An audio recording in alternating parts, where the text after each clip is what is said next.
Reaction to the long-awaited election date tops your Barbados Today evening news update for today, Thursday, April 26. Thanks for joining us. I'm Fernella Wedderburn. Leaders of some of the 6 political parties seeking to oust the incumbent Democratic Labour Party out of office says they're ready for the May 24 general election. Prime Minister Frondo Stewart announced the date this morning and declared May 7 as nomination day. However, Barbados Labour Party leader Mia Motley says the long-awaited announcement presents some logistical difficulties for the country. He has had 5 years to set a date for the elections. It is therefore regrettable that he has chosen that date, one that conflicts with the examinations being taken by our children on both nomination day and on election day. There will, of course, be some anxiety on the part of parents and on the part of some of the children, and indeed some of the young people who are taking exams, as some of them are also first-time voters. They will have to navigate 2 serious decisions in short order. The Prime Minister and his government therefore need to explain to the country as soon as possible what arrangements will be put in place so as to minimize this anxiety. Anyone who has a child knows what I'm talking about. Those who claim that this is the result of some grand strategy really need to appreciate that this is nothing more than a royal fumble. We look forward, therefore, to hearing in the near future what arrangements will be put in place so that we ourselves can plan for the respective dates. Nonetheless, Motley says her BLP team is ready. So many people have already expressed relief that the date has at last been called by the Prime Minister. At last, there is light at the end of the tunnel. The Barbados Labour Party, my friends, is ready, and the country is ready. Indeed, we have been ready as a party for the last 18 months. We are conscious that our country stands at a crossroad and that Barbadians will have to make a very serious decision about our future on May 24th. We look forward to continuing to engage with Barbadians across the length and breadth of this country. Grenville Phillips, who is the leader of Solutions Barbados, has also welcomed the date. Yeah, provide some certainty on the way forward, and we thank the Prime Minister for doing that. We are ready, and we are a united team. The United Progressive Party won't be filing a full slate of candidates, but Lynette Isman says her team is ready to go. We will have 24 candidates contesting the election. We've started the process. We started our campaign, so we simply continue to roll out our campaign. We've been getting an excellent response, and we believe that we will do well when polling day comes. At the same time, Vice President of the Barbados Integrity Movement, Stephen Belgrave, is confident of his party's chances in the upcoming poll. Our candidates are ready and ready for battle, yes. How many? At this point, we are not going to announce them. We have a formal launch coming where our candidates will be officially launched to the media and the press. Independent hopeful for the city, Natalie Harewood, is also prepared for the political battle ahead. I am so overwhelmed.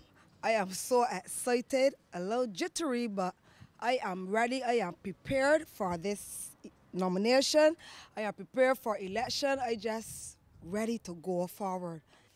Residents have also been airing their views on the May 24 date. They spoke with our Anmar Goodrich voice. As we expect it, I just hope that the people do what I got to do. I feel good that I announced because it should announce everything.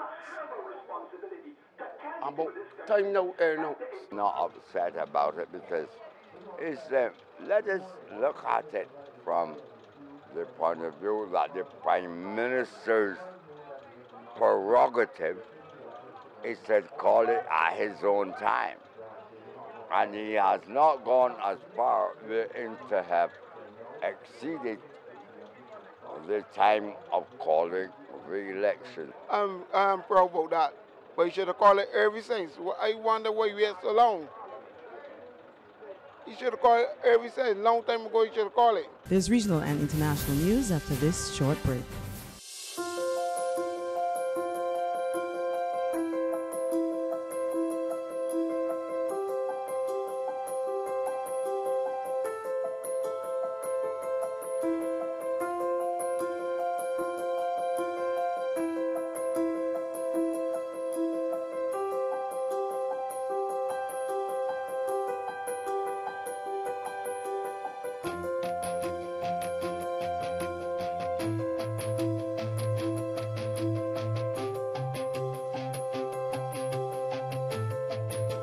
Barbados Today, news you can trust.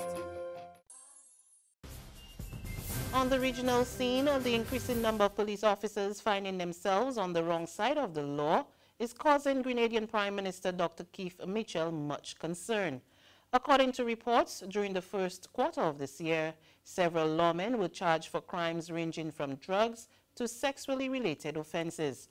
Dr. Mitchell says such developments are troubling as officers are supposed to uphold the law. And finally, on the international scene, television icon Bill Cosby has been found guilty of 3 counts of sexual assault. The 80-year-old comedian now faces up to 10 years in prison on each count. A sentencing hearing has not yet been scheduled, and he remains out on bail. We get more in this report from Reuters TV. Justice has been done. An emotional response outside a Pennsylvania courtroom Thursday after a jury delivered a guilty verdict against Bill Cosby in his sexual assault trial. We are very disappointed by the verdict. It's a stunning downfall for the 80-year-old, once America's best-loved comedian, found guilty on all 3 criminal counts related to the drugging and molesting of then-friend Andrea Constant at his home outside Philadelphia in 2004. This is Cosby's second trial after a deadlocked jury in the first failed to reach a verdict last year. And in this trial, 5 accusers and Constant were allowed to testify for the prosecution. Reuters correspondent Daniel Trotta has been following the case. They all said that, like Andrea Constant, they were drugged and sexually assaulted by Bill Cosby. The first time around, only 1 additional witness was allowed to do that, and she was seen as largely ineffective. This enabled the prosecution to show a pattern that it's not just the word of one person. It's not he said, she said. It's he said, and they all said. 6 women in total taking the stand to testify against Bill Cosby, saying what he did. And even though the jurors were not supposed to take this into consideration, it also squared with what dozens of other women, 50 to 60 other women, had also said about Bill Cosby going back over decades.